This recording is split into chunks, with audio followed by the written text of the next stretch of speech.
ಎಲ್ಲರಿಗೂ ನಮಸ್ಕಾರ. ಇವತ್ತಿನ ವಿಡಿಯೋದಲ್ಲಿ ನಾನು ಕಾಡು ಮಾವಿನ ಹಣ್ಣನ್ನು ಹಾಕಿ ಮರವಾಯಿ ಸುಕ್ಕ ಮಾಡ್ತಿದ್ದೇನೆ. ಕಾಡು ಮಾವಿನ ಹಣ್ಣನ್ನು ಮರವಾಯಿಗೆ ಹಾಕಿ ಮಾಡಿದ್ರೆ ಅದು ರುಚಿಯೇ ಬೇರೆ ಲೆವೆಲ್. ಅದು ಹೇಳಲಿಕ್ಕೆ ಬರುವುದಿಲ್ಲ, ಅಷ್ಟು ರುಚಿಯಾಗಿ ಬರ್ತದೆ. ನೀವು ಈ ಕಾಂಬಿನೇಷನ್ ಟ್ರೈ ಮಾಡಿಲ್ಲ ಅಂದರೆ ಒಂದ್ಸತಿ ಟ್ರೈ ಮಾಡಿ ನೋಡಿ. ನಿಮ್ಗೆ ಯಾವತ್ತಾದರೂ ಕಾಡು ಮಾವಿನ ಹಣ್ಣು ಸಿಕ್ಕಿದ್ರೆ ಈ ರೆಸಿಪಿನ ಖಂಡಿತವಾಗಿ ಟ್ರೈ ಮಾಡಿ. ನೀವು ಇದನ್ನು ಒಂದ್ಸತಿ ಟ್ರೈ ಮಾಡಿದರೆ ಪುನಃ ಪುನಃ ಟ್ರೈ ಮಾಡ್ತೀರಿ, ಯಾಕಂದರೆ ಅದು ರುಚಿ ಅಷ್ಟು ಅದ್ಭುತವಾಗಿ ಬರ್ತದೆ.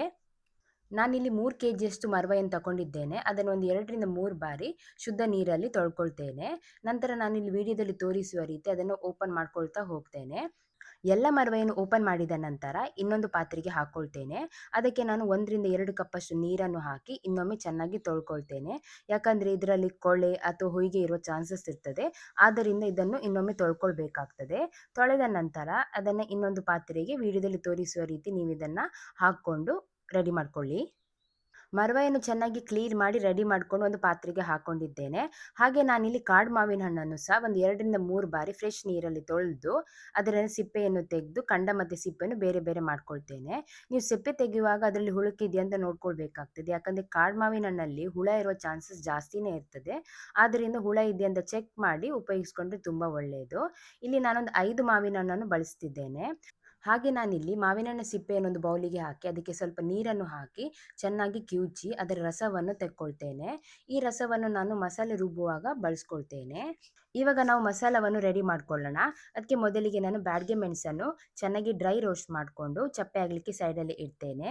ಇವಾಗ ನಾನು ಅದೇ ಪಾತ್ರೆಗೆ ಕೊತ್ತಂಬರಿ ಬೀಜ, ಜೀರಿಗೆ, ಕಾಳುಮೆಣಸು, ಸಾಸಿವೆ ಹಾಗೆ ಸ್ವಲ್ಪ ಮೆಂತ್ಯವನ್ನು ಹಾಕಿ ಒಂದು 2ರಿಂದ 3 ನಿಮಿಷಗಳ ಕಾಲ ಡ್ರೈ ರೋಸ್ಟ್ ಮಾಡಿಕೊಂಡು ಚಪ್ಪೆ ಆಗಲಿಕ್ಕೆ ಅದೇ ಪಾತ್ರೆಗೆ ಹಾಕಿ ಇಡ್ತೇನೆ. ಇವಾಗ ನಾನು ಅದೇ ಪಾತ್ರೆಗೆ ಸ್ವಲ್ಪ ಎಣ್ಣೆ ಹಾಕಿ, ಎಣ್ಣೆ ಬಿಸಿ ಆದಮೇಲೆ ಅದಕ್ಕೆ ಸ್ವಲ್ಪ ಬೆಳ್ಳುಳ್ಳಿ, ಬೇವಿನ ಸೊಪ್ಪು ಹಾಗೆ ಈರುಳ್ಳಿಯನ್ನು ಹಾಕಿ ಈರುಳ್ಳಿ ಸಾಫ್ಟ್ ಆಗೋ ತನಕ ಇದನ್ನು ಚೆನ್ನಾಗಿ ಫ್ರೈ ಮಾಡ್ಕೊಳ್ತೇನೆ. ಇವಾಗ ನಾನು ಅದೇ ಪಾತ್ರೆಗೆ ಸ್ವಲ್ಪ ಕಾಯಿ ತುರಿ ಹಾಗೆ ಸ್ವಲ್ಪ ಅರಿಶಿನವನ್ನು ಹಾಕಿ 2ರಿಂದ 3 ನಿಮಿಷಗಳ ಕಾಲ ಚೆನ್ನಾಗಿ ಫ್ರೈ ಮಾಡಿಕೊಂಡು ಚಪ್ಪೆ ಆಗಲಿಕ್ಕೆ ಸೈಡಲ್ಲಿ ಇಡ್ತೇನೆ. ಇವಾಗ ಹುರಿದಿರೋ ಎಲ್ಲ ಸಾಮಗ್ರಿಗಳು ರೆಡಿ ಆಗಿದೆ. ಇವಾಗ ಒಂದು ಪಾತ್ರೆಗೆ ಎಣ್ಣೆ ಹಾಕಿ ಎಣ್ಣೆ ಬಿಸಿ ಆದಮೇಲೆ ಅದಕ್ಕೆ ಸ್ವಲ್ಪ ಸಾಸಿವೆ, ಈರುಳ್ಳಿಯನ್ನು ಹಾಕಿ ಈರುಳ್ಳಿ ಸಾಫ್ಟ್ ಆಗೋ ತನಕ ಬೇಯಿಸ್ಕೊಳ್ಬೇಕಾಗ್ತದೆ.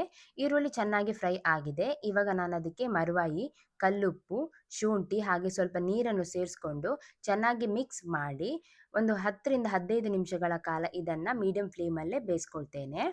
ಇವಾಗ ಮರವೆ ಬೇಯ್ತಾ ಇದೆ. ಇವಾಗ ನಾನು ಅದಕ್ಕೆ ಬೇಕಾಗಿರೋ ಮಸಾಲವನ್ನು ರುಬ್ಕೊಂಡು ಪೇಸ್ಟ್ ಮಾಡ್ಕೊಳ್ತೇನೆ. ಇವಾಗ ನಾನು ಹುರಿದಿರೋ ಸಾಮಗ್ರಿಗಳನ್ನು ಒಂದು ಮಿಕ್ಸರ್ ಜಾರಿಗೆ ಹಾಕಿ ಅದಕ್ಕೆ ಸ್ವಲ್ಪ ಹುಳಿ ಹಾಗೆ ನೀರನ್ನು ಸೇರಿಸ್ಕೊಂಡು ಚೆನ್ನಾಗಿ ರುಬ್ಬಿ ನೈಸಾಗಿ ಪೇಸ್ಟ್ ಮಾಡ್ಕೊಳ್ತೇನೆ. ನಾನಿಲ್ಲಿ ಮಾವಿನ ಹಣ್ಣಿನ ರಸವನ್ನು ಹಾಕ್ಕೊಂಡು ಪೇಸ್ಟ್ ಮಾಡ್ಕೊಳ್ತಿದ್ದೆ. ನೀವು ಬೇಕಿದ್ರೆ ನೀರನ್ನು ಸಹ ಬಳಸ್ಕೊಂಡು ಪೇಸ್ಟ್ ರೆಡಿ ಮಾಡ್ಕೊಳ್ಬೋದು. ಇವಾಗ 15 ನಿಮಿಷಗಳ ಕಾಲ ಆಗಿದೆ. ಮರವಾಯಿ ಸಹ ಚೆನ್ನಾಗಿ ಬೆಂದಿದೆ. ಇವಾಗ ನಾನು ಮಾವಿನ ಹಣ್ಣು ಹಾಗೆ ರುಬ್ಬಿರೋ ಮಸಾಲ ಪೇಸ್ಟು ಮತ್ತು ಎಷ್ಟು ಬೇಕೋ ಅಷ್ಟು ನೀರನ್ನು ಸೇರಿಸ್ಕೊಂಡು ಚೆನ್ನಾಗಿ ಮಿಕ್ಸ್ ಮಾಡಿ ಇನ್ನೊಂದು 5 ನಿಮಿಷಗಳ ಕಾಲ ಅಥವಾ ಒಂದು ಕುದಿ ಬರೋ ತನಕ ಇದನ್ನು ಬೇಯಿಸ್ಕೊಂಡ್ರೆ ಸಿಂಪಲ್ ಹಾಗೆ ಡಿಲಿಷಿಯಸ್ ಆದ ಕಾಡು ಮಾವಿನ ಹಣ್ಣಿನ ಮರವಾಯಿ ಸುಕ್ಕ ಅಥವಾ ಮರವಾಯಿ ಸಾರು ರೆಡಿ ಆಗ್ತದೆ.